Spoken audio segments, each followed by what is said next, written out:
तू जो आसमान पर तख्त नशीन है, तू जो अव्वल और आखिर है, तू जो अल्फा और ओमेगा है,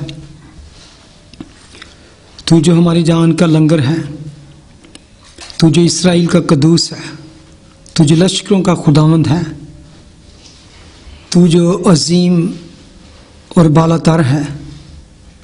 हम तेरे बेटे यीशु के नाम में तेरी हजूरी में आते हैं। इन तमाम अजीज़ों के लिए जो आज तेरे कलाम के लिए इकट्ठे हुए हैं खुदावंद, जिन्होंने तेरी तरफ दिल लगाया है, तो उनके साथ हो खुदावंद। बख्श दे कि आज तेरा कलाम जब हम खोलते हैं तो हम सब जो तेरे कलाम को सुन रहे हैं, शेयर करते हैं, पढ़ते हैं, हमारे जहनों को खोल, हमारे दिल को खोल और हमें अंडरस्टैंडिंग की रूह अता कर और हमें फजल अता करके तेरी बातों को हम अपनी ज़िंदगी में ले सकें, अपने अंदर ले सकें, और हमें तेरी बातों पर हमारी ज़िंदगी बिल्ट हो और हमारा चाल चलन तेरी पाक मर्ज़ी के मुताबिक हो, ताकि इस दुनिया में रहते हुए खुदावन हम अपने चाल चलन से तेरे बेटे यीशु का जलाल ज़ाहिर कर सकें। आज अपने लोगों पर अपना रहम बरसा और अपने पाक रूह की मदद से इन सब को खुदावन बड़ी बरकत दे। इस कलाम के और इस शाम के वसीले से तेरे नाम को इज़्ज़त व जलाल मिले। यीशु के नाम में मांगते हैं, आमीन, हालेलुया। हम खुदावन का शुक्र अदा करते हैं कि हमें फिर आज मौका मिला कि हम उसके कलाम को देखें, उसमें सीखें। तो हम स्टडी कर रहे हैं इब्रानियों के ख़त की। यार आज हम देखेंगे 5वें बाब को, चैप्टर 5। लास्ट टाइम हमने उसको ख़त्म किया था वर्स 10 तक, चैप्टर 5 के। तो उसकी 7वीं आयत से मैं पढ़ना चाहता हूँ, लेकिन हम स्टार्ट करेंगे वर्स 10 से ही, ताकि हमें पीछे से उसका क्यू मिल जाए कि हम कहाँ हमसे छोड़ा था।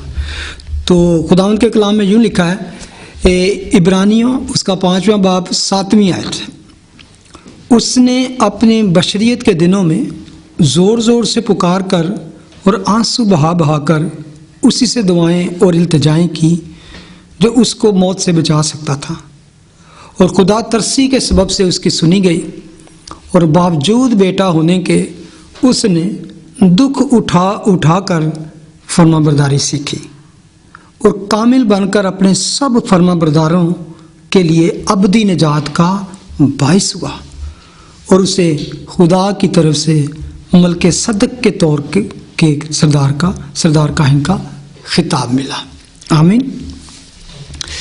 हमने इस पैसेज पर गौर किया, और स्पेशली जो हम देखते हैं उसकी 7वीं आयत में, उसने अपनी बशरियत के दिनों में ज़ोर ज़ोर से पुकार कर। जब हम बशरियत की बात करते हैं, the days of is flash, तो इसका मतलब है हम कभी नहीं कह सकते जब हम बूढ़े हो जाएं या 150 साल के भी हो जाएं, तो हम नहीं कह सकते कि जब हम कुछ और थे उससे पहले। यानी कि हमें पता है कि हम इंसान हैं, शुरू से इंसान हैं और आखिर तक इंसान ही रहेंगे। इंसान होने से पहले हम कुछ भी नहीं थे, जो अगर थे भी खुदा की नज़र में तो भी इंसान ही थे, और जब हम मरेंगे तो तब भी इंसान ही रहेंगे, लेकिन हमारी जो बदन की हालत है बदल जाएगी। कोई इवन जानवर है, जानवर नहीं कह सकता कि मैं कुछ और था पहले। में भी वो हिंदुओं में कुछ और उनका बिलीफ है कि वो कहते हैं कि मैं पहले कुछ और था या किस तरह था, लेकिन कलाम मुकद्दस बताता है कि जब मसीह ये कहता है कि उस अपनी बशरियत के दिनों में जब वो इंसान बना, तो उसने, इसका मतलब है कि ये आयत जाहिर करती है कि वो पहले वो डिवाइन था, वो पहले खुदा था। ठीक है। तो दूसरा, वो जब हम इस वर्ष पर गौर करते हैं तो वो गत्समनी बाग की वो सिचुएशन सारी नज़र आती है कि उसने आंसू बहा कर दुआएं और इल्तिजाएं की, और वहाँ से हमें पता चलता है कि वो एक ऐसा भयानक और ऐसा सख्त वक़्त था जब खुदावंद ने खुद कहा कि मेरी जान इतनी गमगीन है कि मरने की नौबत आ पहुंची है।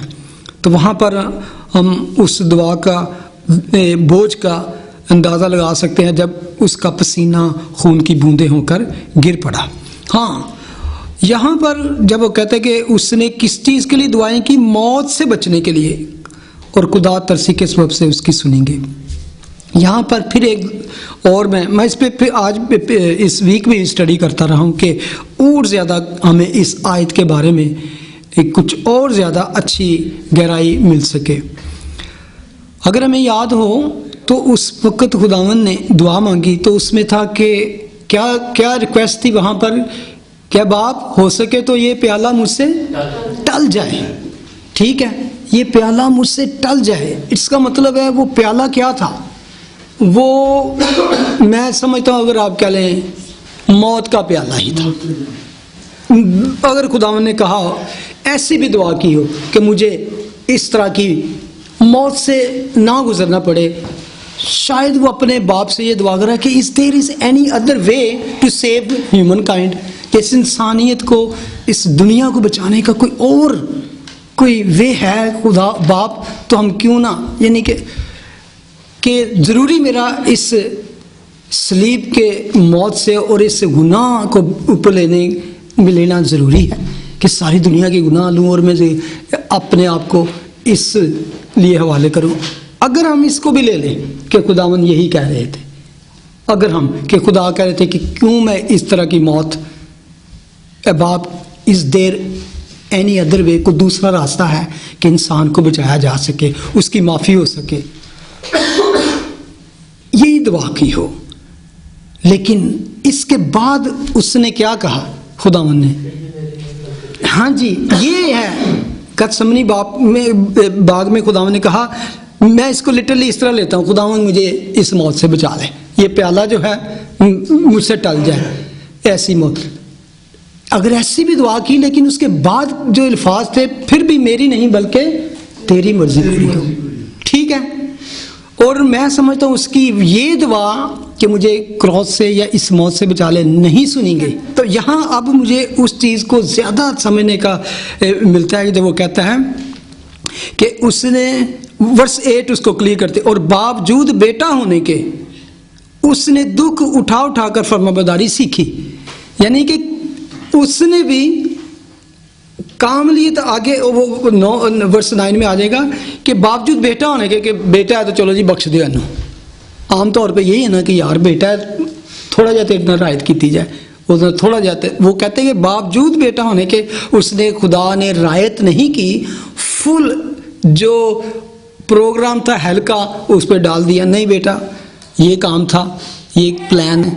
तो उसने जब दुआ करके उस पर छोड़ दी बाप ने, तो बाप ने उसको उस क्रॉस को और उस प्याले को टलने नहीं दिया, बल्कि उसको पीना ही पड़ा।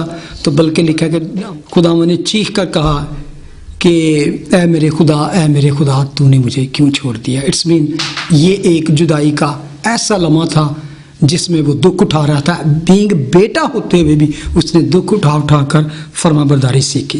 यानी कि ही बिकम कंप्लीट कर दिया उसने। और आगे लिखा, और कामिल बनकर अपने सब फरमाबरदारों के लिए अबदी निजात का बाइस हुआ। कि अगर ये प्याला वो ना पीता तो फिर हमारी निजात नहीं थी। अगर वो ये दुख ना उठाता और वो बाप की मर्जी पूरी ना करता तो फिर कभी ना वो फरमाबरदार बेटा कहलाता। और लेकिन उसने वो दुख उठाकर फिर जब वो कब्र में गया तब वो दुआ भी सुनी गई कि वहाँ से खुदा ने उसको जिंदा किया। अब हमें भी उसकी फरमाबरदारी में चलना है, और क्योंकि कामिल बनकर अपने सब जो उसके फॉलोवर हैं, सब हम सब के लिए उसने अबदी निजात का दरवाज़ा खोल दिया, अबदी निजात।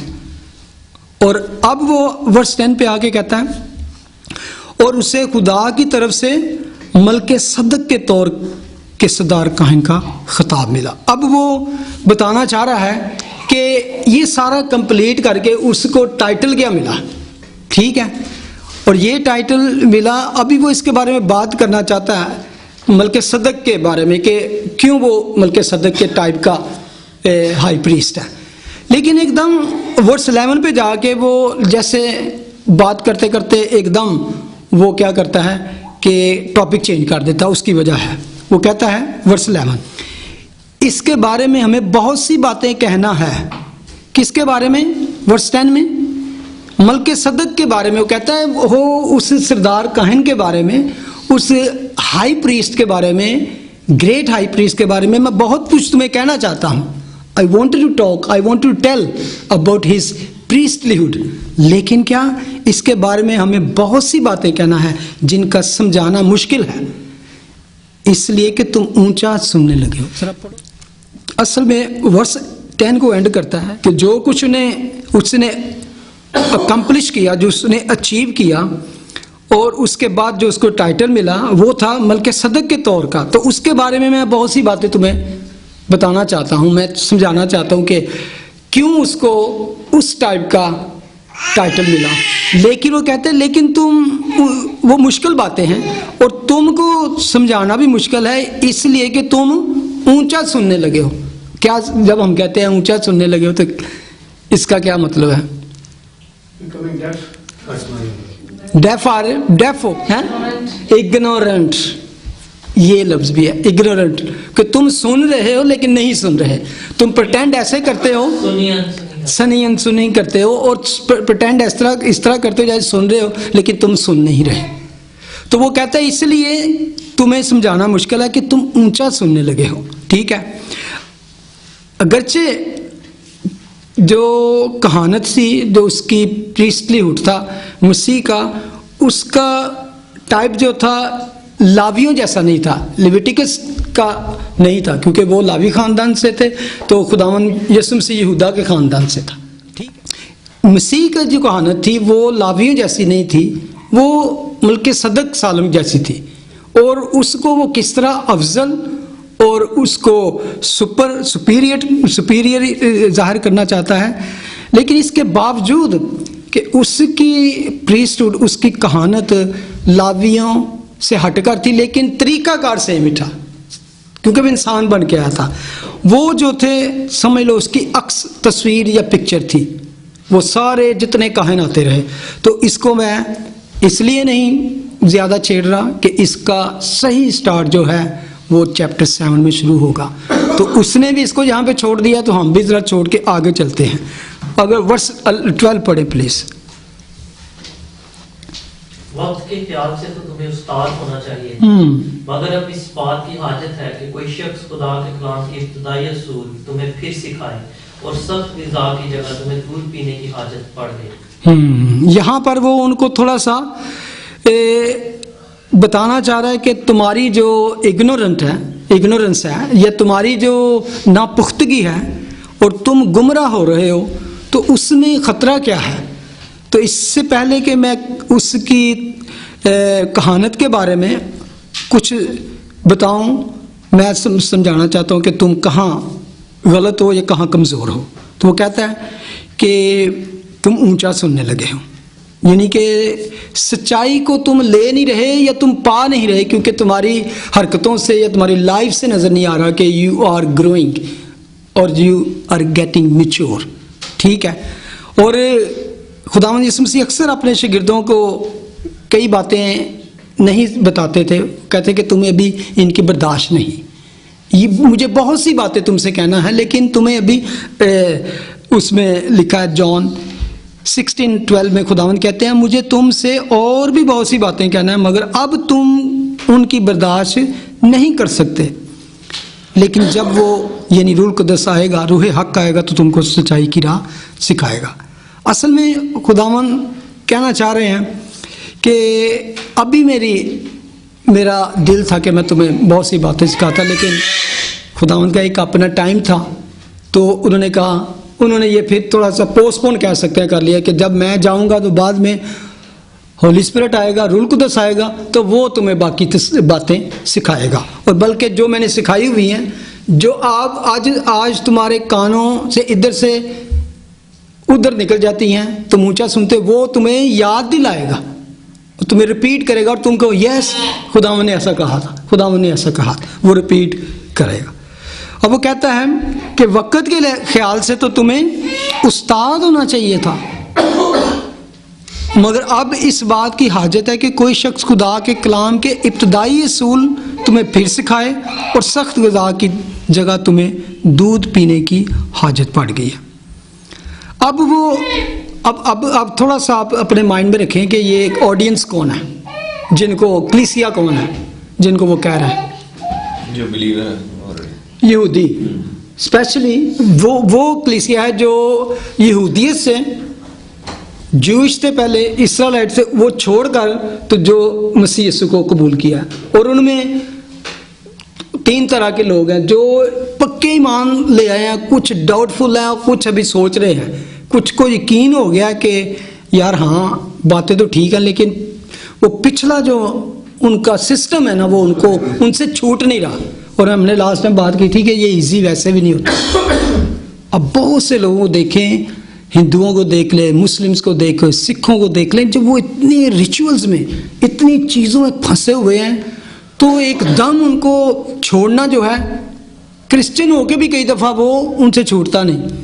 आपको याद होगा बहुत अरसा लगा है आंटी रानी को, वो क्रिश्चियन हो भी गई थी, फिर भी कदी कदी गुरुद्वारे टुर जाते सन, याद है ना, मतलब कि बड़ा अरसा मतलब कि चले जाते सन उन्होंने, यानी कि और एक हालांकि और हिंदुओं में इतनी रस्में हैं, हर पल कोई ना कोई रस्म। तो इसी तरह मुस्लिम में अगर आप चले जाएं तो इनके इबादत के तरीके, इनके हर चीज़ के लिए कोई ना कोई मसला है, उसके लिए ये कर लो वो कर लो, ये तो उनको ये छोड़ना बहुत मुश्किल। और यहूदियों को भी अभी यही मुश्किल हो रही थी। तो वो अब वो कह रहा है कि इतना टाइम हो गया तुमको, इसका मतलब इस चीज़ से एक और भी बात हमें पता है कि ये कलीसिया कोई बिल्कुल नई कलीसिया भी नहीं थी, जिनको कह रहा है कि वक्त के ख्याल से तुम्हें अब उस्ताद होना चाहिए। इट्स मीन चंद साल, कुछ साल तो हो चुके हैं उनको तालीम पाते हुए। तो जिस बात को वो यहाँ कर रहे हैं, मैं समझता हूँ कि आज भी बहुत सी कलीसियाओं में हम देखेंगे कि ऐसे ही लोग हैं, वो बरसों से चर्च भी आ रहे हैं, बाइबल स्टडी भी अटेंड कर रहे हैं, बहुत सारे प्रोग्रामों में, लेकिन उनकी ज़िंदगियों से कभी आप अलहदा उनके साथ कभी बैठ रहे हैं तो कि यार इधर कोई मसीहत वाली गल ही नहीं है। बहुत से लोग ऐसे मिलेंगे, उनकी ज़ुबान और उनके शौक़, उनके स्टाइल, उनका रहन सहन ही मसीहत नज़र नहीं आता। तो वो कहता है कि मुझे तो ऐसा लगता है बजाय कि तुम्हें उस्ताद होने के, तुम्हें तो अभी ABC सिखाने की ज़रूरत है। यानी कि इब्तदाई असूल का मतलब है कि जो बुनियादी चीज़ें हैं, फाउंडेशनली चीज़ें हैं, उनको सिखाने की ज़रूरत है। और मैं यहाँ से ये सीखता हूँ कि अगर यहाँ पे कहते हैं कि वक्त के लिहाज से तुम्हें उस्ताद होना चाहिए, बेशक सबको टीचर्स की कॉल नहीं मिली, सबको ये नहीं, लेकिन स्टिल खुदा का कलाम हमें ये कहता है कि इतना हमें पता होना चाहिए कि जब हम किसी से बात करें उसको बता सकें कलाम के बारे में। और वी डोंट नो कि कहाँ खुदा आपके उस सीखे हुए को इस्तेमाल कर रहे, और मैं भी आप बच्चों को ही अपने सिखा सकें। और जहाँ अपने बहन भाई आपके इर्द गिर्द हों ऐसे लोग जो बिल्कुल ही इस चीज़ से वाकिफ़ नहीं, तो उनको भी सिखा सकें। और मैं समझता हूँ यहाँ इसलिए कहते हैं कि वक्त के लिहाज से तो तुमको उस्ताद होना चाहिए। और कई दफ़ा हम बरसों सिर्फ कुर्सी में बैठ के कलाम सुन के इंजॉय करके आ जाते हैं, और हम जान भी रहे, ईमान भी होता है, सब कुछ ठीक, लेकिन हमें ऐसा नहीं होता कि हम कहीं यार किसी को हम बताएं, किसी को सिखाएं कुछ। तो यहाँ पर असल में मैं समझता हूँ कि हमें ऐसा होना चाहिए कि पतरस भी कहता है कि अगर मौका मिले को हमसे हमारे ईमान की, हमारी निजात की, हमारे तसल्ली की वजह पूछे तो हमें कुछ ना कुछ तो बताना आ सके कि क्यों हम इतने एक्साइटेड हैं, इतने कॉन्फिडेंट हैं, क्यों हम इतने ज़्यादा कहते हैं कि यस। क्योंकि बहुत से लोगों को यकीन ही नहीं है कि हमारा फ्यूचर क्या है, हमारा एंड क्या है, लेकिन हमें पता है। अगर कोई क्रिश्चियन आज कहता है, अपने आप को बोर्न अगेन क्रिश्चियन कहता है कि अभी भी मुझे डाउट है मेरे क्या, तो वो या तो इसकी हालत ऐसी है या वो अभी क्रिश्चियन ही नहीं हुआ। अश्योरिटी ये है, इधर ही अश्योरिटी होनी चाहिए, पक्का यकीन होना चाहिए कि मेरा एंड जो है वो क्या है, खुदा उनके पास, उसकी बादशाही में मेरा एंड होगा। तो वो यहाँ पर वो कहता है कि दूसरों को सिखाने के काबिल होने चाहिए। और मैं समझना कि Bible study is most important. आगे आ जाए ज़रा, वो कहते हैं सख्त गुज़ा की जगह तुम्हें क्या दूध पीने की हाजत पड़ गई है। हाँ, ये है कि अगर एक बच्चा, एक लिमिट तो होती है उसके दूध पीने की, बेशक दूध हमेशा चलता रहे, लेकिन उसके बाद आप उसको फूड सॉलिड ना दें तो वो बच्चा क्या होगा, वो कमज़ोर रहेगा। और कितना होता है, हमें खुद, हम बच्चों वाले में पता होता है कि जब हम बच्चे ज़रा बड़े होते हैं तो हमारा होता है कि ये जल्दी जल्दी फूड शुरू करें। तो जब वो कहते हैं कि तुम इसलिए कमज़ोर हो कि तुम दूध पर ही हो, और ये एक चीज़ की मिसाल है कि बहुत से लोग सख्त टीचिंग नहीं सुनते, सख्त टीचिंग की भी कमी है कि लोग ऐसे चर्चों में नहीं जाना चाहते जहाँ पर वो ऑफेंड हों, हेल के बारे में, रिपेंटेंस के बारे में, फायर के बारे में, हेल की फायर के बारे में, और इस तरह की वो बात नहीं सुनना चाहते, रिपेंटेंस के बारे में बात नहीं करना चाहते, इन्हीं के तौबा करो। और निजात के बारे में भी बात सुना मैंने कि लोग नहीं करना चाहते कि कोई पूछे तू निजात याफ्ता है या किस तरह, कि लोगों को ये कि मैं, इसका मतलब है कि गुनाहगार हूँ या मैं सिनर हूँ, और सबको बस है कि चलो इंजॉय करें, चर्च में जाएं, कोई उन पे ऐसी फेलोशिप यानी कि लाइक क्लब की तरह वो चाहते हैं कि कोई उनके वो पर्सनल जो अंदर ऐसा अटैक ना हो जिससे उनको लो जी मेरे ते कलाम पास्टर ने कह दिया आज, और ऐसे वो लोग कहते हैं पास्टर के पीछे पड़ गए। हाँ जी, फर्स्ट करंथियन पढ़ते हैं, छोड़ के चले जाते हैं। हाँ जी, वो लोग की कहते नहीं जी ये साढ़े ते अज पास्टर ने मैसेज दे दिता तो वो छड़ के चले जाते। वो तो एक काम ही करते हैं, चाहे पास्टर वाले तो चाहे करिए। फर्स्ट करंथियन चैप्टर 3 उसमें लिखा है, वर्ष पहले इसमें पढ़ा, और ऐ भाइयों, पौल लिखता है, मैं तुमसे उस तरह कलाम ना कर सका जिस तरह रूहानियों से, बल्कि जैसे जिस्मानियों से, और उनसे जो मसीह में बच्चे हैं मैंने तुम्हें दूध पिलाया और खाना ना खिलाया, क्योंकि तुमको उसकी बर्दाश्त ना थी। एक टाइम होता है कि जब हमें सिंपल और बिल्कुल इब्तदाई जो होते हैं उनकी, लेकिन टाइम के साथ साथ वो कहता है कि तुम्हें मैच्योर होने की ज़रूरत है। एक बच्चे जब फीडर लेते हैं, दूध पीते हैं, चॉकलेट खाते हैं, लॉलीपॉप खाते हैं तो बुरा नहीं लगता, आप देख के खुश होते हो, लेकिन एक 30 इयर्स का बंदा भी बोतल पड़ी हुए उन्हें फीडर पड़िया हुए तो वो लॉलीपॉप लैके फिरदा रहा हो तो अजीब लगेगा ना। वो कहते हैं कि हमें भी, तुम्हें लगता है कि अब तुम्हारी हालत यही है क्योंकि अभी तक जिस्मानी हो, इसलिए कि जब तुम में हसद और झगड़ा है तो क्या तुम जिस्मानी ना हो। और सबसे बड़ी वजह पौल इसकी बताता है कि तुम रूहानी नहीं, क्योंकि रूहानी को इस चीज़ की ज़रूरत है, स्पिरिचुअल फूड की, तो इसकी जिसको ज़रूरत नहीं, इसमें नहीं इज़ स्टिल कार्नल, वो जिस्मानी है। तो इसलिए वो कहता है कि और जिस्मानी क्यों हो, रूहानी क्यों नहीं हुआ है। यानी कि एक हमारी स्टेज है कि जब मसीह से पहले हम जिस्मानी होते हैं, जब मसीह में आ जाते हैं हम रूहानी, और रूहानियत में भी वो कहता है आगे मैच्योरिटी। तो अब हम मसीह में आके भी अभी तक रूहानी क्यों नहीं हुए, अभी तक जिस्मानी क्यों है। वो कहता है इसलिए कि जब तुम में हसद और झगड़ा है तो क्या तुम जिस्मानी ना हुए और इंसानी तरीक पर ना चले। तो वो असल में सिखाना चाह रहा है कि जब इंसानी झगड़े और नफरतें और इस चीज़ को हम से आगे नहीं जाएंगे तो हम रूहानी नहीं हो सकते। आगे वर्स 13 पढ़ते हैं आज। क्योंकि दूध पीते हुए कोई रास्तबाजी के कलाम का तजर्बा नहीं होता, इसलिए कोई बच्चा है। जब पौल एक जगह लिखता, जब मैं बच्चा था बच्चों जैसी समझ थी, बच्चों जैसी मैं बातें करता था, लेकिन जब मैं बड़ा हो गया तो वो बच्चों की बातें मैंने तर्क कर दी। We have to leave behind all thing. और एक और बड़ी बात है कि जो भी थोड़ा सा मैच्योर होता है वो उस फूड को खाना शुरू कर देता है, तो उसका दिल नहीं करता कि मैं बाद में अब मैं दूध वाली या बच्चों वाली चीज़ें खाऊं। वो हम में से कोई नहीं कहेगा हम बच्चे वाली फूड सानू दो जी। अभी इन्होंने शुरू किया है, वो उसको फूड देते हैं, हाँ, तो आप नहीं कहेंगे लो जी मैं भी ये खाऊं। जब मैच्योर हो जाता है वो फूड का इतना आदी आप हो जाता है, उसको इतना टेस्ट उसका लगता है, इतना एंजॉय करता है कि वो नहीं।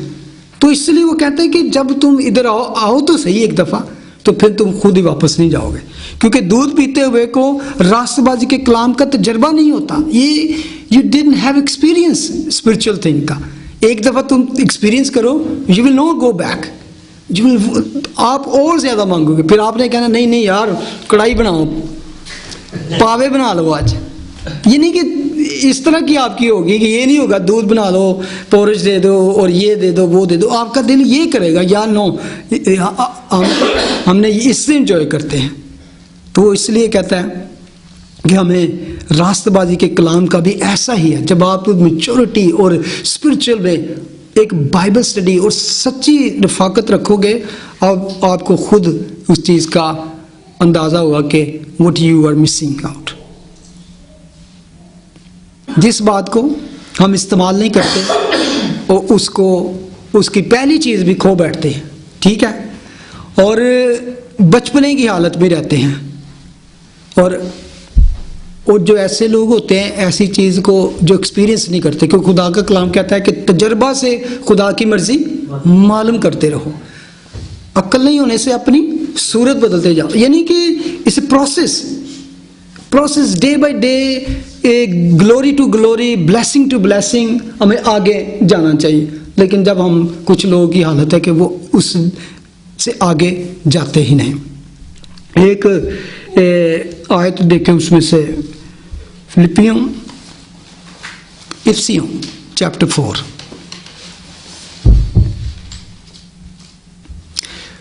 वर्ष 11 में लिखा है, उसी ने बाज को रसूल, बाज को नबी, बाज को मुबश्शिर, बाज को चरवाहा और उस्ताद बनाकर दिया। क्यों दिया? ये खुदा ने चर्च को ऐसे लोग, ऐसे लीडर और ऐसे स्पिरिचुअल लोग, ताकि मुकद्दस लोग कामिल बने और खिदमत गुजारी का काम किया जाए और मसीह का बदन तरक्की पाए। ये लोग खुदा ने इसलिए दे कि वो टीच करें, लोगों को गाइड करें, उनको मैच्योरिटी तक लेके आए। जब तक हम सब के सब खुदा के बेटे के ईमान और उसकी पहचान में एक ना हो जाएं और कामिल इंसान ना बने, यानी मसीह के पूरे कद के अंदाज़ा तक ना पहुंच जाएं। आगे लिखा है ताकि हम आगे को बच्चे ना रहें। बच्चे ना रहने के लिए, मैच्योर होने के लिए ये बातें हैं कि हम कलाम की स्टडी करें और वो जो हम सीखें उसको प्रैक्टिकल करें, एक्सपीरियंस करें अपनी ज़िंदगी में, ताकि आगे को हम बच्चे ना रहें और आदमियों की बाजीगिरी और मक्कारी के सबब से उनके गुमराह करने वाले मंसूबों की तरह हर एक तालीम के झोंके से मौजों की तरह उछलते बहते न फिरें। अभी अगर आप बच्चे हैं तो आप आदमियों की बाजीगरी में आ जाते हैं। यहाँ पर रसूल बता रहा है कि फिर आप बहुत से लोगों की हालत देखते हैं, जहाँ कहीं कन्वेंशन है, जहाँ कहीं हीलर है, जहाँ कोई, वो हर तरफ भागे फिरते हैं। जहाँ उनको यार होते हीलिंग मीटिंग हो रही है, हीलर है कोई, उधर शफा की हो रही है, इबादत ही है। इट्स नॉट रॉन्ग, लेकिन आप कई दफ़ा लोग इस तरह के चक्रों में फंस के, तो वो कहते हैं गुमराह हो जाते हैं। तरह तरह की तालीम, जब तक आप एक जगह बैठ के एक ही जगह पे, इवन बार बार चर्च को बदलना, उस मिनिस्ट्री को, उस चर्च में चले जाना, उस चर्च में, एक जगह आप बैठ के स्टडी नहीं करते, फॉलो नहीं करते, तो यू मिस आउट। आप वो बहुत सी चीज़ें ले लेते हो और किसी पे भी कायम नहीं रहते। तो मैच्योरिटी जो होती है वो खुद आपको सिखाएगी, आपको आगे आएगा कि अच्छे और बुरे की तमीज़ करना सिखाएगी। आप चाहे उसे टीवी पे कोई मैसेज देख लेंगे या चाहे कहीं जाके, तो आपको पता चल जाएगा यार एक कलाम से ही नहीं। आप पिछले दिनों आप बात कर रहे थे ना कि आप बहुत से लोगों के आपने खुद कहा कि नहीं बाइबल तो नहीं सिखाती। लोगों ने अपने बना रखे अपने स्टाइल ही, और ऐसी मिनिस्ट्री बना रखी हैं कि वाकई वो मैच्योरिटी और डॉक्ट्रिन जानते नहीं। और इस वजह से कहते हैं हमें ग्रो होने की ज़रूरत है, ताकि हम आदमियों की बाजीगरी और मक्कारी से बच सकें और उनके गुमराह करने वाले मंसूबों की तरफ हर एक तालीम के झोंके से मौजों की तरह उछलते बहते न रहें, कभी इधर कभी इधर। पढ़े वर्ष 14, वापस आ जाए इब्रानियों। और सख्त ग़ज़ा पूरी उम्र वालों के लिए होती है, जिनके हवास काम करते करते नेको बद में इम्तियाज़ करने के लिए तेज़ हो गए। यानी कि सख्त फूड किन के लिए है? मैच्योर लोगों के लिए, और जिनके हवास काम करते करते, यानी हवास क्या है, यानी कि हमारी अक्ल, हमारी सेंसेस, हम यानी कि हमने तजर्बे से, अपनी ज़िंदगी के और तालीम से, मैच्योरिटी से उसको जान लिया। जैसे उसने कहा कि वो उनके लिए सख्त गुज़ा, आप उन लोगों के सामने बहुत सी बातें, क्योंकि ये इसलिए लिख रहा है कि हिब्रू का ख़त जो है इब्रानियों का, आगे आप देखेंगे many thing is very difficult to understand. उसने खुद नहीं कहा कि समझाना ही मुश्किल है, क्योंकि तुम्हें तो ऊंचा सुनते हैं, तुम तो अभी तक बच्चे हो। और मैं यकीन मानो कि बेशक ये बड़ी इंटरेस्टिंग बुक है, लेकिन it's not easy, it's very difficult book उसको समझना। और बहुत सी बातें स्टिल मैं आपके सामने शेयर करूंगा कि आई एम नॉट परफेक्टली और कंप्लीटली कॉन्फिडेंट कि मैं ठीक हूँ, लेकिन अपनी समझ के मुताबिक और जितना खुदा ने बताया। लेकिन स्टिल जैसे कभी हमने पिछले वर्स 7 की बात की है कि अपनी बशरियत के दिनों में उसने आंसू बहा बहा के, यानी कि, और मैनी टीचर्स सिंग मैनी थिंग्स उसके बारे में। तो यहाँ पर वो कहता है कि हमें खुदा का कलाम जो है असल में क्या रोशनी देता है, इनलाइटन इनसाइड। हमारे अंदर जब मसीह के नहीं है तो हमारे अंदर अंधेरा है, डार्कनेस है। तो मसीह का कलाम हमारी ज़िंदगी में आता है तो अंदर रोशनी हो जाती है, तो हम नेको बद को पहचानने के काबिल हो जाते हैं। यानी कि टीचिंग को और लोगों को और उनके मंसूबों को उसने पहले लिखा है कि जब हम बच्चे रहेंगे तो हम लोगों की फ्रेम में आ जाएंगे, उनके गुमराह करने वाले मंसूबे। लेकिन जो एक्सपीरियंस करके और जो खुदा के साथ साथ चलते हैं, वो सख्त रूहानी गुज़ा उनको और ज़्यादा मैच्योर करती है, और वो खुद इस तरह के हमलों से इस तरह के बच जाते हैं। यहाँ पे जब नेकोबद के बारे में कह रहे हैं तो इसमें एक तस्वीर ये भी दिया गया कि यहूदियत का और मसीहत का असल में कंपैरिजन किया गया। यहाँ पे इस बुक का मतलब ये है कि यहूदियत क्या है और मसीहत क्या है, और उसने यहूदियत के सारी चीज़ों को कोट किया है कि यहूदियत के प्रॉफिट, उसके जितने नबी थे, और यहूदी जिन चीज़ों में बिलीव करते थे, प्रॉफिट, एंजल्स, बुजुर्गों पे जो उनके बुजुर्ग थे, पेट्रियार्क, और जितनी चीज़ें थी उन्होंने कहा मसीह एक एक के बारे में, मसीह is greater than prophet, greater than elders, greater than patriarch, greater than even angels.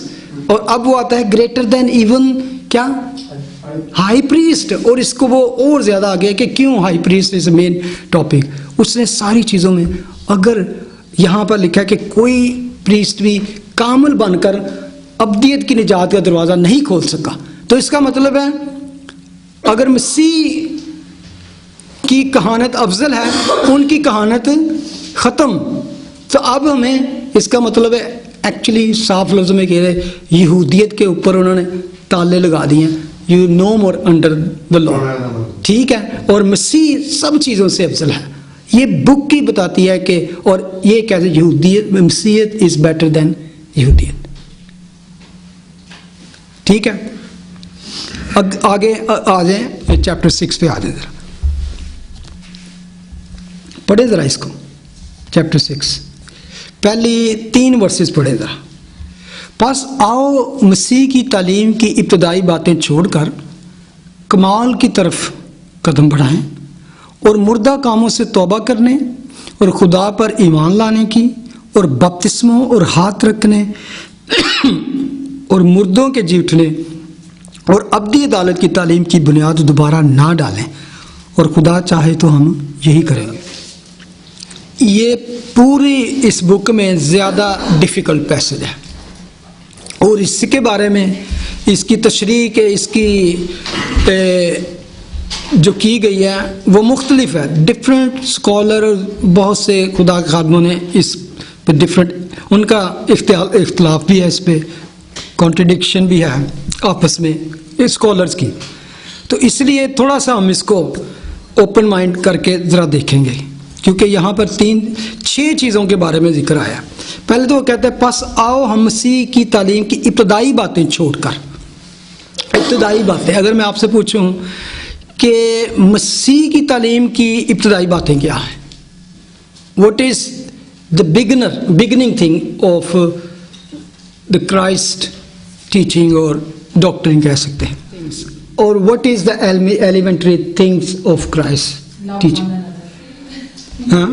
Elementary things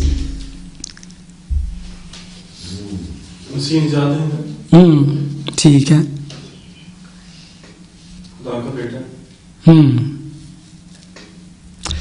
अगर आप गौर करें तो ये जितनी चीज़ें हैं यहाँ पर आई हैं, मुर्दा कामों से तौबा 1, खुदा पर ईमान लाना 2, बपतिस्मों 3, हाथ रखने 4, मुर्दों के जीठने और अब्दी अदालत की तालीम 6 थिंग।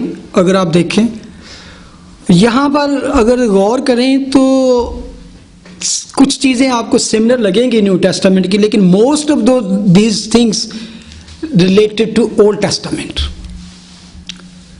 मसीह की जो इब्तदाई तालीम पता है क्या है? वो ओल्ड टेस्टामेंट है। ओल्ड टेस्टामेंट में क्राइस्ट के बारे में पिक्चर, रिजेंबलेंस, शैडो, सिंबल्स आपको मिलते हैं। ठीक है, इब्तदाई चीज़ें ये हैं, क्योंकि ओल्ड टेस्टामेंट का पूरा जो इवन टारगेट है कि मसीह को ही पेश करना। असल में वो आहिस्ता आहिस्ता मसीह की तरफ ही हमें लेके जाती है।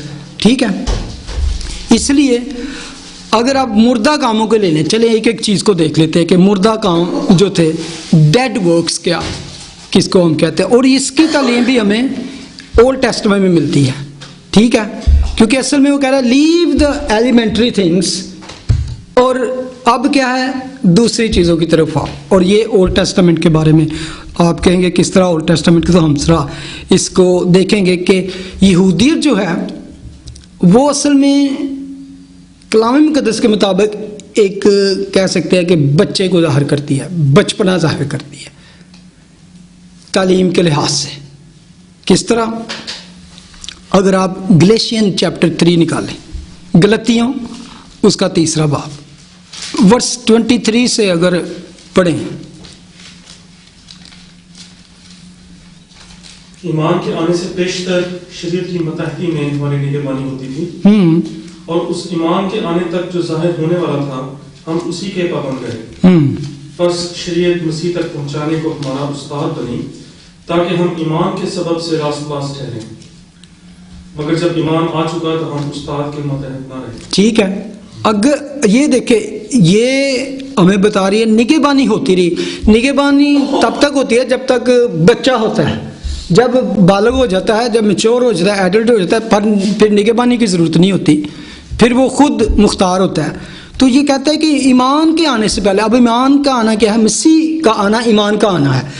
ईमान के आने से पेशतर, उससे पहले शरीयत की मतहत हमारी निगहबानी होती। उस ईमान के आने तक जो जाहिर होने वाला था वो कौन था?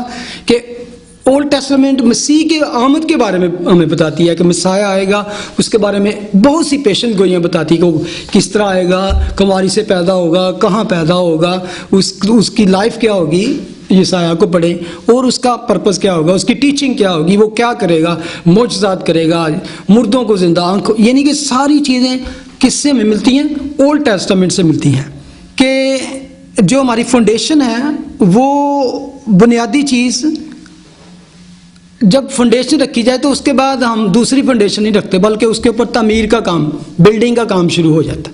ठीक है, तो वो कहता है कि ओल्ड टेस्टामेंट में जो दी गई हैं ये 6 चीज़ें, उसका जो आगाज़ होता है वो मुर्दा कामों की तालीम से होता है। मुर्दा कामों से आप पहले मैं आपसे क्या डेड वर्क्स क्या कहेंगे आप? ईमान से खाली लोग, जो ईमान से खाली लोग हैं जो काम करते हैं वो डेड वर्क्स हैं आपके, चाहे वो तो अच्छा काम कर रहे हो, डेड है। इवन हम कहते हैं कि जो मसीह के बगैर आज दुनिया चल रही है, डेड मैन वॉकिंग, जो मसीह को नहीं जानते या मसीह उनकी ज़िंदगी में नहीं है, जो उन्होंने जानना नहीं, they are dead walking, dead man walking. ठीक है, अब इसके बारे में आप कह सकते हैं कि जितने काम थे हैकल की ड्यूटी जो थी, प्रस्तिश के हैकल के जो सिस्टम था, वो सारे काम थे मसीह को पेश करते हैं। वो तस्वीरें हैं, अशारे हैं, सिंबल्स हैं जो मसीह की तरफ। तो जब वो कह रहा है शुरू में ही कि अब तुम पिक्चरों को छोड़ दो, सिंबल्स को छोड़ दो, real is here, take real. अब रियल को, वो सारी चीज़ें जो थी वो मसीह को पेश करती थी, उसकी तरफ इशारा करती। No real is here, why you are holding shadow. शरीयत मसीह तक लाने को हमारा उस्ताद बनी, हमारी निगरानी करती थी। अगर दूसरी वर्ष पढ़े 6 की एक और आपको, और बपतिस्मा और हाथ रखने और मुर्दों के जी उठने अब्दी अदालत की तालीम की बुनियाद दोबारा ना डालें। अच्छा, एक उसने इससे पहले बात की कि मुर्दा कामों से तौबा करने और खुदा पर ईमान लाने। अब ये तो नहीं आप कह सकते कि वो राइटर जो लिख रहा है कि खुदा पर ईमान लाना बंद कर दो। अब खुदा पर ईमान लाना बंद नहीं, ये कि एक आपका इब्तदाई काम था, एलिमेंट्री काम था। जॉन 14:1 में क्या कहा खुदा ने, पढ़ दें आयत, यूहन्ना 14 बाब पहली आयत ही। यस, पढ़ो जरा। You believe in God, believe also in me. Yes, हैं तुम खुदा पर ईमान रखते हो, मुझ पर भी ईमान रखो। You don't have to know, मतलब कि बस खुदा पर, अब तुम्हें आगे जाना है। उसने क्या, इब्तदाई बातों को छोड़कर कमाल की तरफ। इट्स मीन कि you believe in God, believe also in me, मुझ पर भी ईमान रखो, क्योंकि मैं खुदा में से निकला और आया हूँ। मैं वो असल में जो यहाँ पे लिखा है मसीह की तालीम की इब्तदाई बातें, वो असल में मतलब उसका है जो मसाया की तालीम की पहले बातों के, मसाया के बारे में जो ओल्ड टेस्टामेंट में फाउंडेशन या बिगनिंग या एलिमेंट्री थिंग थी मसाया के बारे में। अब मसाया आ चुका है, उसके बारे में खुदा पर ईमान रखते हो, अब मुझ पर, मसीह पर भी ईमान रखो। जब तक हम ये नहीं करते तो खुदा का कलाम कहता है कि जिसके पास बेटा नहीं उसके पास और बाप भी नहीं है। वो तो है, अगर बेटा है तो बाप भी है। तुम बेटे को इनकार करोगे तो तुम्हारे पास बाप भी नहीं है। कि अगर तुम मुझे पर, मसाया पर, मसीह पर ईमान नहीं रखते, तुम खुदा पर ईमान भी नहीं रखते। मुझे अब भी बपतिस्मा और हाथ रखने और मुर्दों के जी उठने और अब्दी दाद, 4 चीज़ें ये यहाँ पर जो जिक्र आया बपतिस्मा के बारे में। ये जो ओल्ड टेस्टामेंट का चक्कर है उसमें वॉशिंग जो थी, उनको जो कह सकते हैं कि हाँ जो होती थी हैकल के साथ तहारत के जो होते थे ना, बार बार वॉशिंग का जिक्र आता है। इसके लिए अगर आप देखें इसी में इब्रानियों चैप्टर सेरेमोनियल, हाँ जो मजहबी ज़िंदगी थी उसमें बार बार तहारत का जिक्र आता है। पढ़े इब्रानियों चैप्टर 9 वर्स 10 में। वो इसको आगे जाके और क्लियर करता है वो क्या असल में चीज़ों को मना कर रहा है। इसलिए कि वो सिर्फ खाने पीने और तरह तरह के दुस्सों की बिना पर जिस्मानी अहकाम हैं जो इस्लाह के वक्त तक मुकर्रर किए गए, जो इस्लाह के वक्त तक मुकर्रर किए गए थे, कि उनकी शरीयत में बहुत सी ऐसी बातें थी जो उस वक्त तक की थी जब तक मसीह नहीं आया। तरह तरह के खाने पीने, तरह तरह के गुस्ल, जिस्मानी हकाम जो थे, ये जो जिस्म के साथ हमारे ताल्लुक थे, हैकल के साथ थे, मजहबी। और अगर ये चीज़ें थी वो जिसको कह रहा है वॉशिंग, ये बैप्टिज्म वो नहीं, क्योंकि जिसके बारे में खुदा ने खुद कहा, जब आखिरी उनका हुक्म ही ये था, 2 हुक्म थे। एक तो उन्होंने फसह से पहले कहा कि मेरी यादगारी में यही किया करो, होली कम्युनियन। और जब उन्होंने आसमान पर जाने वाले थे तो उन्होंने कहा, क्या कहा, गो इनटू द वर्ल्ड, और क्या करो, खुशखबरी सुनाओ, और जो तौबा करे ईमान लाए उससे बाप और बेटे और उनको के नाम से बपतिस्मा। ये कभी नहीं हो सकता कि खुदा कह रहे कि बपतिस्मा के बारे में उसको कहा गया कि अब नहीं। ये इब्तदाई बातें नहीं हैं। न्यू टेस्टामेंट की जितनी बातें हैं वो हमने करनी है, लेकिन ये वो बातें थी जो वॉशिंग एंड इस तरह के जिस्मानी ताल्लुक था उसके साथ। अब हाथ रखने की बात क्या है, ये हाथ रखने के बारे में लिखा है, बपतिस्मा और हाथ रखने और मुर्दों के जी उठने और अब्दी अदालत की तालीम की बुनियाद दोबारा न डालें। ये नहीं कहा जा रहा कि जो नए सिरे से पैदा होने का चक्कर है उसको बंद कर दीजिए। बॉर्न अगेन का, क्योंकि ये सारी चीज़ें न्यू टेस्टामेंट के साथ तल्लक रखती है। क्रॉस का, मसलूबियत का, मसीह का, निजात का, फजल का, ये इन चीज़ों के बारे में कोई बात नहीं की जा रही जिसका ताल्लुक न्यू टेस्टामेंट के साथ है, या बॉर्न अगेन होना, नए सिरे से पैदा होना है फजल के दौर से, और मसीह को, ये बातें ओल्ड टेस्टामेंट के साथ हैं उसका। अब हाथ रखने के बारे में एक दो आपको आयतें बताता हूँ, तो मेरे साथ निकालें।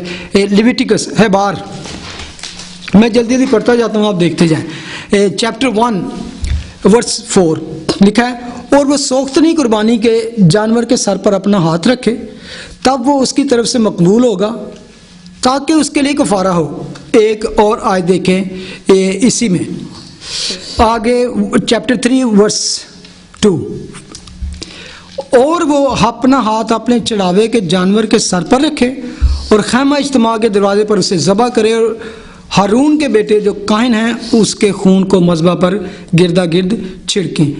इसी में चैप्टर 16 वर्स 21, और हारून अपने दोनों हाथ उस जिंदा बकरे के सर पर रखकर उसके ऊपर बनी इसराइल की सब बदकारियों और उनकी सब गुनाहों और खताओं का इकरार करे, और उनको उस बकरे के सर पर धरकर उसे किसी शख्स के हाथ जो उस काम के लिए तैयार हो बियाबान भिजवा दी जाए। इन तीनों हवालों से आपको क्या मिलता है? अपने गुनाह कुर्बानियों पे डालते थे। हाथ किस तरह क्यों रखते थे? वो हाथ रखते थे, ठीक है ना। असल में ये हाथ रखने का मतलब क्यों कहना है हाथ रखने, इस कुर्बानियां नू छड़ दो, क्योंकि कुर्बानी असल कुर्बानी हो चुकी है। तो वो अभी तक ये करना चाहते थे, अभी तक वो बकरों बछड़ों की और हैकल की जो उनकी रूटीन थी छोड़नी। तो वो कहता है कि अब तुम्हें तुम्हारे गुनाह बख्शे गए हैं, तुम्हारी खलासी हो चुकी है, तुम्हारी कुर्बानी मुकम्मल हो चुकी है। You don't need to put your hand on this animals any more. ये हाथ रखने और मुर्दा कामों और खुदा और सिर्फ खुदा पर ईमान रखने, इसको इस तरह कह सकते हैं। तो इसका मतलब असल में ये था कि तुम ये सब काम छोड़ दो। अब असल कुर्बानी हो चुकी है, वंस फॉर ऑल। आगे कहता है मुर्दों के जी उठने, ठीक है, और अबदी अदालत की तालीम। मुर्दों के जी उठने की तालीम जो थी ओल्ड टेस्टामेंट में भी थी कि मुर्दों की जी उठने की तालीम अभी दोबारा इसलिए डालें कि मसीह मर गया और जिंदा हुआ। You have to believe in me, कि अगर तुम मर जाओगे तालीम की ज़रूरत नहीं, अब मैंने करके दिखा दिया, तुम्हारे सामने जिंदा मिसाल मौजूद है यीशु की। एक हवाला देख लें, अयूब, जॉब चैप्टर 19 वर्स 25 लिखा है, लेकिन मैं जानता हूं कि मेरा मखलसी देने वाला जिंदा है, और आखिरकार वो ज़मीन पर खड़ा होकर अपनी खाल के इस तरह बर्बाद हो जाने के बाद भी मैं अपने इस जिस्म में से खुदा को देखूंगा। यानी कि ये तालीम थी उनमें ऑलरेडी, दे बिलीव कि मुर्दे जिंदा होंगे। और कुछ लोग थे, आपको याद होगा, फरीसियों के साथ एक और भी फिरका था, वो क्या था? सदूसी, सदूकी। वो मुर्दों के जी उठने पर यकीन, ना मुर्दों के जी उठने, ना फरिश्तों पर, और ना इस तरह की चीज़ों पे बिलीव रखते थे। तो वो ये जो लोग थे यहूदियों का, फरीसी जो थे, वो बिलीव रखते थे। वो कहता है मेरी ही आंखें देखेंगी ना कि बेगाना की, मैं गुर्दे में अंदर फना हो गए, मेरे गुर्दे मेरे अंदर फना हो। यानी कि यूब लिखता है कि अगर मेरी बदन फना भी हो जाएगा तो मैं फिर भी अपने खुदावन को देखूंगा। तो इसका मतलब है कि हम जिंदा होंगे। ज़बूर 17 वर्स 15, पर मैं तो सदाकत में तेरा दीदार हासिल करूंगा, मैं जब जागूंगा तो तेरी शबाहत से सैर हूँगा। यानी कि मैं जाग उठूंगा। दाऊद लिखता है कि तू मेरी बदन को ज़मीन में गलने और सड़ने ना देगा। फिर एक हवाला हमने लास्ट टाइम देखा था कि दाऊद कहता है कि जब उसका बेटा मर जाता है तो कहता है अब मैं उसके पास जाऊंगा, वो मेरे पास नहीं लौटने का, क्योंकि उसको भी यकीन है कि I will go and see my son over there. बेशक वो किस हाल में मर गया, but I will see him.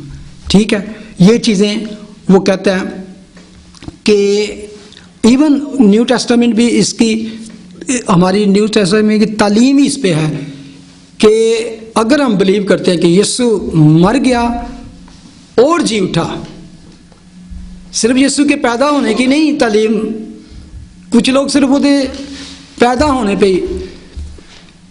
पे तो मुस्लिम भी बिलीव करते हैं कि वो कुमारी से पैदा हुआ, लेकिन सिर्फ यहाँ पर नहीं, और बहुत से लोग यहाँ तक ही बिलीव रखना चाहते हैं okay is a great, is a sinless, is a profit, he just born without man. लेकिन खुदा का कलाम कहता है तस्सलुनीकी के खत में कि अगर हमें यकीन है कि यीशु मर गया और जी उठा तो हम जो उस पर ईमान रखते हैं हम भी जी उठेंगे उसी तरह। तो ये ईमान की क्रीड है हमारी कि जिसका ये कीदा है, ये ईमान है कि यीशु मर गया और जी उठा है। चैप्टर 4 वर्स 13 से मेरा ख्याल है वो शुरू करता है, पढ़े जरा। I do not want you to be ignorant, brethren, concerning those who have fallen asleep, lest you sorrow as others sorrow. For if we believe that Jesus died and rose again, even so God will bring with him those who sleep in Jesus. ठीक है, वे वही जी उठेंगे, वही मुर्दे जी उठेंगे जिनका ये यकीन है कि यीशु सिर्फ जी उठा, सिर्फ जिंदा सामान से उठाया गया, नहीं, जिसका यकीन है यीशु मर गया और जी उठा। दैट इज, कह सकते हैं कि मसीहत की जो तालीम है इसके बगैर नहीं, जबकि इसी चीज पे सबसे बड़ा अटैक है। ना ही उसकी बर्थ पर अटैक है, ना ही उसके इवन जिंदा उठाए जाने पे अटैक है। जिन्हें विचला काम है वो छाड़ दो। और यही, अगर ये नहीं तो पौल लिखता है कि अगर मसीह सलीब पर नहीं मरा तो हम अभी तक अपनी बदकारियों, अपने गुनाहों में मुर्दा हैं। We are dead in our सिन।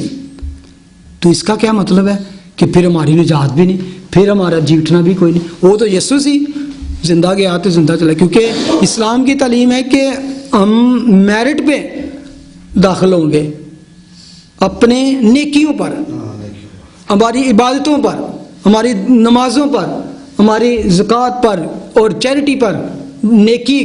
लेकिन हमारा ईमान कहता है कि मसीह ने हमारे को, क्योंकि शरीयत पर अमल करके आज तक कोई खुदा की बादशाही पे दाखिल नहीं हो सका। जो शरीयत वो चीज़ थी जिसको हम कहते हैं शरीयत पाक है, शरीयत गलत नहीं, लेकिन शरीयत सिर्फ हमें क्या मसीह तक लाने को हमारा उस्ताद बनी। आ जाए वापस वहाँ पर, ठीक है। Even second Timothy chapter 1 verse 10 में लिखा है, मगर अब हमारे मुनज्जी मसीह यीशु के ज़हूर से जाहिर हुआ जिसने मौत को नीस्त और जिंदगी और बका को उस खुशखबरी के वसीले से रोशन कर दिया। मौत को उसने नीस्त, अब इसको इस तरह पढ़ सकते हैं, मौत को मौत दे दी उसने। उसको मौत को मौत देना है कि उसका डंक, उसका जहर, उसका असर खाली कर दिया उसने। मौत है अभी भी, इसका भी एंड होगा, जिसके बाद मिलेगा फिर मौत भी ना रही, मौत भी ना होगी, लेकिन अभी मौत है। उसका डंक जो है ना मसीहियों के लिए नहीं है।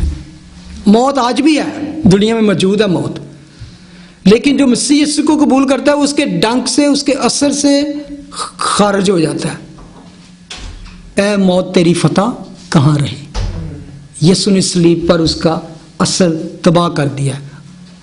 लेकिन अभी तक मौत इसलिए है कि अभी बहुत से लोग जो हैं मसीह यीशु के पास नहीं आए। तो जब यीशु आ जाएगा, अदालतें हो जाएंगी, तो फिर लिखा है फिर मौत भी न रही, नया आसमान नई ज़मीन, ये सारा कुछ, फिर मौत की मौत भी हो जाए। जब क्या होगा 1000 साल के बाद, क्या हमेशा के लिए शैतान और वो उसका जो साथी थे वो कहाँ हमेशा की आग और गंधक की जलने वाली झील में डाल दिए जाएंगे। अच्छा, ठीक है। और अबदी अदालत की तालीम की बुनियाद दोबारा ना डालें। अब अबदी अदालत, और ये मैं समझता हूँ कि शुरू से यानी कि इस चीज़ की तालीम ओल्ड टेस्टामेंट में भी मिली है कि जजमेंट होगी। हम जजमेंट के बारे में, अदालत के बारे में ज़बूर नवीस लिखता है, यसाया लिखता है। एक आयत लिखी है ज़बूर में, कहता है चैप्टर 9 वर्स ज़बूर 9:17, शरीर पाताल में जाएंगे, यानी वो सब कौमें जो खुदा को भूल जाती हैं। यानी कि अदालत, उसने कहा हाँ तुम बिलीव करते हो लेकिन बार बार इसकी तरफ नहीं, अभी तुम्हें आगे जाना है मैच्योरिटी की तरफ। ABC छोड़कर स्कूल नहीं, अब कॉलेज यूनिवर्सिटी में जाओ। तुम अभी तक उन चीज़ों पे अटके हुए, ये जो इब्तदाई चीज़ें हैं, एलिमेंट्री चीज़ें हैं। यसाया 66 वर्स 24, और वो निकल कर उन लोगों की लाशों पर जो मुझसे भागे हुए नज़र करेंगे, क्योंकि उनका कीड़ा ना मरेगा और उनकी आग ना बुझेगी, और वो तमाम बनी आदम के लिए नफरती होंगे। रेवलेशन में भी आप पढ़ते हैं ना जाके कि वो ऐसी जगह होगी जहाँ आग और गंदक की झील, जहाँ पर इंसान ये समझे कि मैं एकदम डाल दिया जाऊँगा बस समझ जाऊँगा तो एंड हो जाएगा। नो, यही सबसे बड़ी टेरिबल और खौफनाक बात है कि उनका कीड़ा नहीं मरता। जो असल है हमारी, वो इंसान असल में कह सकते हैं कि इमोरल, ये हमेशा के लिए है। ये उसका जो अंदर असल चीज़ रूह है, स्पिरिट है ना, तो खुदा ने इसको क्रिएट किया हमेशा के लिए, लेकिन इसका एंड दो जगह होगा, या हेल में या हेवन में। तो उसका डिसीजन हमने यहाँ पे लेना है। आज हमारे पास वक्त है, उसके बाद कोई चक्कर नहीं होगा कि हम उसको चेंज कर सकें। अब वो इस चीज़ पे जोर देता है कि अब हमें इन चीज़ों पे सेटिस्फाई होकर नहीं बैठ जाना कि हमें ये हकीकी चीज़ें हैं, ये असल चीज़ें हैं, लेकिन ये एलिमेंट्री चीज़ें हैं। लेकिन वो कहता है अब आगे मुकाशफा की तरफ कदम बढ़ाने की ज़रूरत है। जैसे कि मसीह को कहते हैं उसके पूरे कद तक जानने की ज़रूरत है, उसको पूरा जानने की ज़रूरत है। और वो इसलिए उस कलीसिया को, उन लोगों को जोर देता है कि अब हम क्या करें, शैडो को छोड़कर रियलिटी के ऊपर आए, एग्जाम्पल को छोड़कर रियलिटी की तरफ जाए, तमसील को छोड़कर असल की तरफ आए। अब जैसे कि हम कह सकते हैं कि छिलके को छोड़ के अब असल जो उसके अंदर गूदा है, मगज़ है, उसकी तरफ आए, जो असल चीज़ है उसकी, और अपने बुजुर्गों की रस्मों को छोड़कर जिंदा मसीह के तरफ आए। आगे लिखा है वर्स 3 में, और खुदा चाहे तो हम यही करेंगे। इसका ये नहीं मतलब कि खुदा नहीं चाहता, इसमें कमी हमारी तरफ से हो सकती है, खुदा की तरफ से नहीं हो सकती। खुदा की तरफ से हम असल में एक कुव्वत मांग रहे होते हैं, स्ट्रेंथ मांग रहे होते हैं, या इसको करने की हमें सलाहियत दे खुदा, उसको करने की हमें स्ट्रेंथ दे, या उसको पूरा करने का हमें रेवलेशन दे। खुदा चाहे तो हम यही करेंगे ताकि हम मैच्योरिटी तक पहुँचे। वर्स 4 देखें जरा, क्योंकि जिन लोगों के दिल एक बार रोशन हो गए और वो आसमानी बख्शिश का मज़ा चख चुके और रूह कुदस में शरीक हो गए और खुदा के उम्दा कलाम और आइंदा जहाँ की कुव्वतों का जायका ले चुके, अगर वो बरगश्ता हो जाएं तो उन्हें तौबा के लिए फिर नया बनाना नामुमकिन है, इसलिए कि वो खुदा के बेटे को अपनी तरफ से दोबारा मसलूब करके एलानिया जलील करते हैं। अभी इस चीज़ पे बहस है, और ये बहस आजकल की नहीं है, यह कुछ महीनों सालों की पहले नहीं, इवन नॉट सेंचुरी, डेकेड्स और मिलेनियम की है। दो जो थॉट आज भी हमारे साथ चलती हैं, आर्मीनियन एंड कैल्विनिज्म, दो हैं, प्री डेस्टिनेशन एंड ऑल्सो क्या है, फ्री विल। दो चीज़ों के बारे में आज भी बहस है, और दोनों ही बाइबल से इसको प्रूव करते हैं, pre destination and free will. जो कैल्विनिज्म है वो कहते हैं कि हम प्री डेस्टिन हैं, पहले से चुने हुए, इलेक्टेड, सिलेक्ट किए हुए, ठीक है। वो कहते हैं कि जैसे हम उसके लिए वो क्या कहते हैं, बुनाए आलम से ज़बा किया। और अगर रोमन्स 8 देख लें एक आयत उसको। अच्छा, वर्स 29, क्योंकि जिनको उसने पहले से जाना उनको पहले से मुकर्रर भी किया कि उसके बेटे के हमशक्ल हों, ताकि वो बहुत से भाइयों में पहलौठा ठहरे। और जिनको उसने पहले से मुकर्रर किया उनको बुलाया भी, और जिनको बुलाया उनको रास्तबार भी ठहराया, और जिनको रास्तबार ठहराया उनको जलाल भी बख्शा, पहले से। इसकी हम मुकाशफा में जाके एक आयत है कि जब हम कहते हैं बनाए आलम से जिनके नाम किताब हयात में लिखे। हम कैल्विनिज्म को मानते हैं। तो दूसरी तरफ ये है जो आर्मीनिज्म है, वो कहते हैं फ्री विल। उसमें क्या, जब कहते हैं कॉल खुदा ने दी तो हमने कहा यस, हमें यस करना जरूरी है, हम मसीह के पास आए। ठीक है, वो कहते हैं जब खुदा ने कहा कि बोझ से दबे हुए थके मांदे सब लोगों मेरे पास आओ, मैं तुमको आराम दूंगा। सो हमें उसकी कॉल पे उसको उसके पास आना है। बंदे ने कोशिश करनी है, बंदे ने जरूर कहना है yes I believe in you. अभी क्योंकि वो कहते हैं अगर तो ये प्री डेस्टिनेशन है ऑलरेडी, तो इसमें खुदा जो है वो एक तरफा है, उसने कुछ लोग पहले से सिलेक्ट कर लिए हैं। तो फिर हमें क्या ज़रूरत है, बाइबल स्टडी करें, चर्च जाएं, अच्छे काम करें, नेकी करें, इवेंजलिज्म करें। Why we do that? उनका ये है कि अगर हम पहले से चुने हुए हैं तो फिर हम क्या करें। इसीलिए वो कहता है कि हमें प्रीच करना है, लोगों तक कलाम पहुंचाना है ताकि लोग सुने और ईमान लाएं। तो उनके पास फ्री विल है, यीशु ने तालीम दी, यीशु ने मौजज़ात किए, उसके वक्त भी सारे उन्हें ईमान नहीं लेके आए। उसके सामने आज भी बहुत से लोग भीड़ों में, चर्चों में कलाम होता है, सुनाया जाता है, सब नहीं बिलीव करते, उनकी फ्री विल है। वो कहते हैं फ्री विल है हमारी, हम नहीं कबूल करते मसीह को। इस पर बड़ी बहस है। तो क्या मेजॉरिटी इस पे वो तो सीख क्या जरूरत है, हमें पता नहीं है। मैं कह रहा हूं कि it's free will actually most. वो वील पता है क्यों कह रहे हैं आज तक कैल्विनिज्म? उन्होंने क्या भाई मैं नहीं रिस्क लेना चाहता, मैं बनाए आलम तो चुने आया हूँ। नहीं वो यानी पे यस कहा है ना, तो दैट्स व्हाई दोनों चीजें हैं, लेकिन हाँ ये दोनों चीजें ही सही हैं कि दुनिया में बहुत से लोग हैं फिर रहे हैं और नोबडी नोज कि हु इज इलेक्टेड और हु इज नॉट। तो हम कैसे जाने कि हम जो हैं कैल्विनिज्म में, how will we know that? तो हमें आर्मेनियनिज्म को लेना पड़ेगा कि यस हम आके तो देखें। तो हम अगर आप आए ना तो आप किस तरह कह सकते हैं those are elected they will come. और जैसे कि एक खुदा के खादिम ने पहले भी शेयर किया था, सारे जो चुना हुआ है वो सुन के आ जाएगा। हाँ ठीक है, अब भीड़ में आप जाते हैं, खुदा का कलाम आप सुनाते हैं, भीड़ सुनती है, और उसमें भीड़ में बहुत सारे ऐसे हैं जो पहले से चुने हुए हैं लेकिन उनको खुद नहीं पता, लेकिन कलाम सुनेंगे। कहते कि ईमान सुनने से पैदा होता है और सुनना में, तो उनके दिलों में चोट लगे, वो समझे हैं वाकई, वो ईमान ले आएंगे।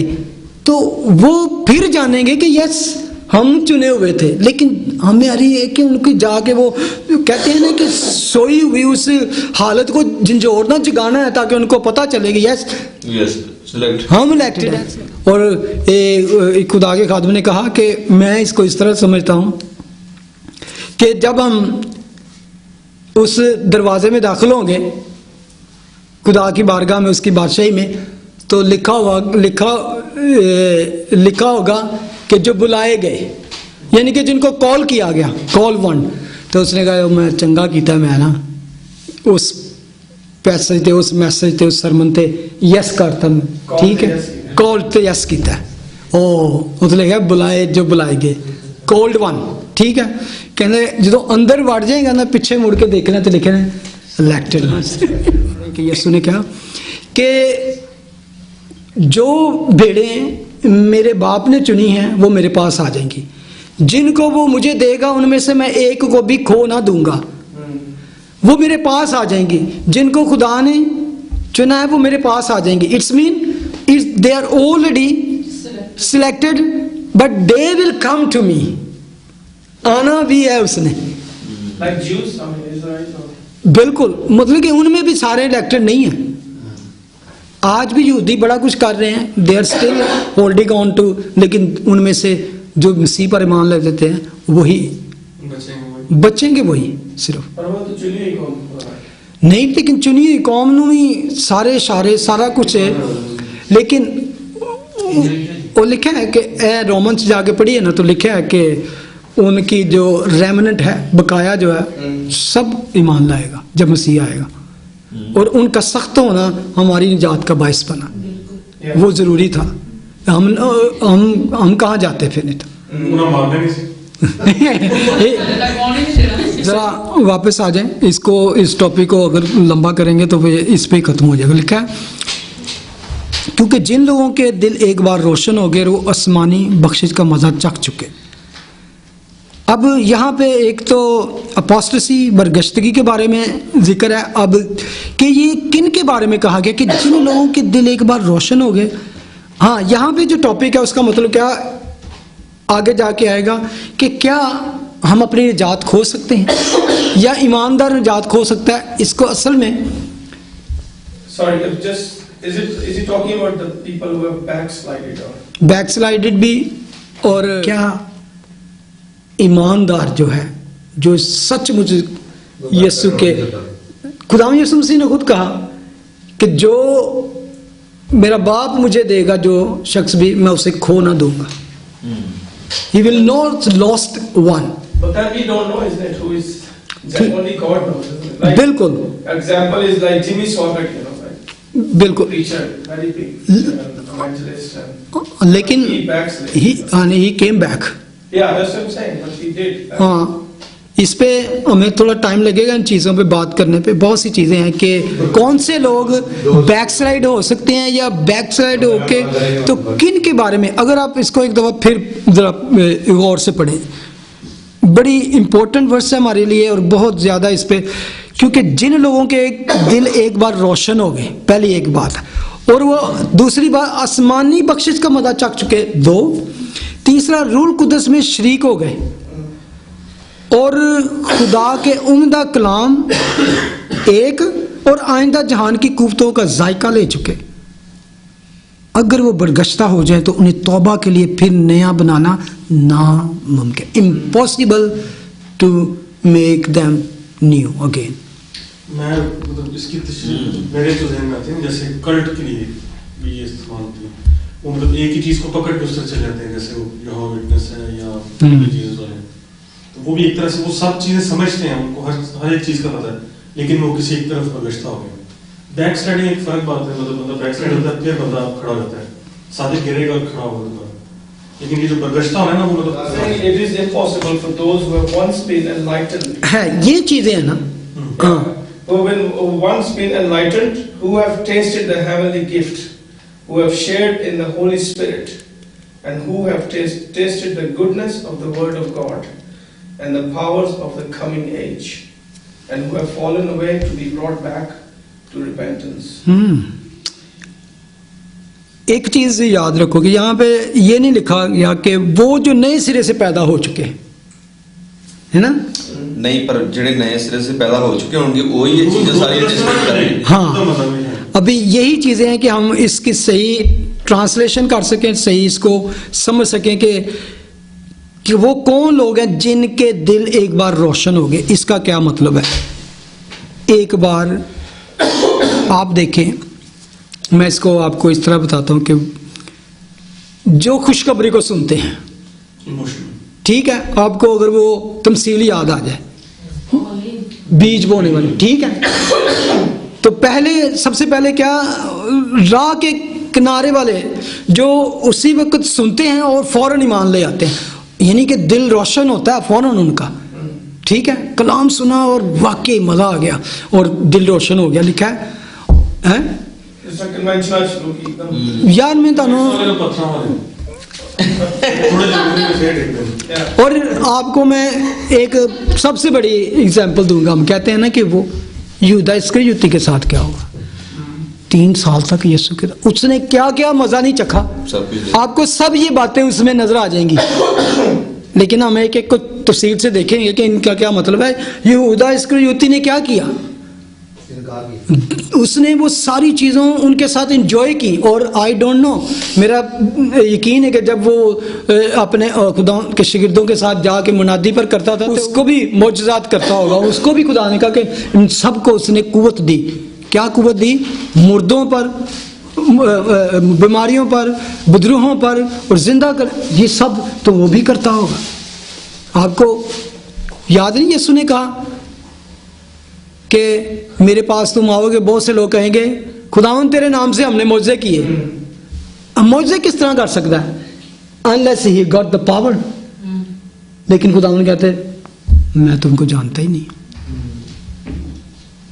तो इसी को हम, मेरा ख्याल है कि इधर ही छोड़ दें, क्योंकि इसके बाद काफ़ी टफ मटेरियल है। एक एक चीज़ पे हम बात करेंगे, एक एक चीज़ के लिए किस क्या बात है क्या। और इट्स वेरी इंपॉर्टेंट, मैं आपको रिक्वेस्ट करूंगा कि डोंट मिस दैट, कि इस पे हम बात करेंगे। इसलिए मैं इसको इतना ज़्यादा नहीं कर रहा, क्योंकि ऑलरेडी टाइम अप हो गया। ठीक है, दुआ करते हैं। खुदावन तेरा शुक्र, तेरी हमद, तेरी तारीफ, तेरा शुक्र करते हैं खुदावन तेरे कलाम की इन गहरी बातों के लिए। बेशक हम निकम्मे हैं, कमज़ोर हैं, हकीर हैं, लेकिन खुदावन मैं तेरा अदना सा खादम होते हुए तेरे इन बच्चों के लिए जो तेरे कलाम की चाहत रखते हैं, जिनके दिल में ये शौक़ तूने पैदा किया है, इसी शौक़ के वसीले से हिकमत और मुकाशफा की रूह अता कर खुदावन, हम सबको अता कर, ताकि हम खुदावन तेरे इस कलाम, जिंदा कलाम को अच्छी तरह समझ सके, उसकी गहराई को समझ सके खुदावन, ताकि हम इस काबिल हो सकें कि अपनी ज़िंदगी पर उसको अप्लाई करें और ये ज़िंदगी दूसरों के लिए एक नमूना बन सके, ताकि दूसरों को हम सिर्फ नमूना ही ना बने बल्कि सिखाने वाले बन सके खुदावन। क्योंकि तेरा कलाम चाहता है, तू चाहता है कि हम ऐसा करें, कि हम आगे को बच्चे ही ना रहें, बच्चों जैसे ही ना रहें हम, बल्कि हम कमाल तक पहुँचे। और ये तू चाहता है खुदावन। तू ही एक ऐसा खुदा है जो अपनी तमाम बरकतें और रूह के सारे नेमतें हमें देना चाहता है। कौन ऐसा खुदा है? तू चाहता है कि हम रोज बरोज स्पिरिचुअल तौर पर बढ़ते जाएं, कुव्वत पाएं। Thank you Lord for this fellowship. तेरी इस बख्शिश के लिए हम तेरे शुक्र है कि तू चाहता है कि हम बढ़ें, बल्कि तू चाहता है कि तुम मेरे कद के अंदाज़े तक पहुंचो, तुम में मैं चलता फिरता नजर आऊं, तुम मेरा नमूना बनो। काश के ऐसा हो खुदावन, ऐसा ही मैं बना, ऐसे ही मैं बना। इन जीसस नेम में प्रे। ऐ हमारे बाप, तुझे आसमान पर तेरा नाम पाक माना जाए, तेरी मर्जी जैसे आसमान पर पूरी होती है ज़मीन पर। हमारे रोज़ की रोटी आज हमें बख्श दे, और जिस तरह हम अपने कसूरों को माफ़ कर दे, तू भी हमारे कसूर माफ़ कर। हमें आज़माइश में न पड़ने दे, बल्कि बुराई से, क्योंकि बादशाहत, कुदरत और जलाल हमेशा तेरे। आमीन। Thank you. God bless you.